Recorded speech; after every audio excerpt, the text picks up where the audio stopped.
ठोक्ने हो ठोक्ने गाउँमा जति छन् हजुर गाउँमा छ नि माओवादी कम्युनिस्ट काङ्ग्रेस हजुर। यिनलाई ठोकेपछि प्रचार हुन्छ यो फलाना गाउँमा पिर्तिए यिनलाई हजुर। भने यो गर्न पर्छ के हो गर्ने हो अब त घन्टी स्योर छ हजुर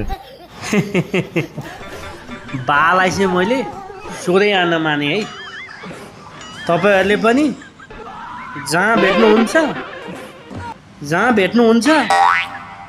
जस्तो अवस्थामा भेट्नुहुन्छ त्यस्तै अवस्थामा ड्याङ ड्याङ ड्याङ ड्याङ ठोक्नु होला।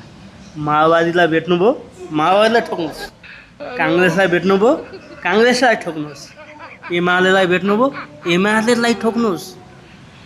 अब जित निश्चित छ घन्टीको भनेर बाले भन्दै हुनुहुन्छ नि त। समझ रहे हो आप? समझ रहे हो?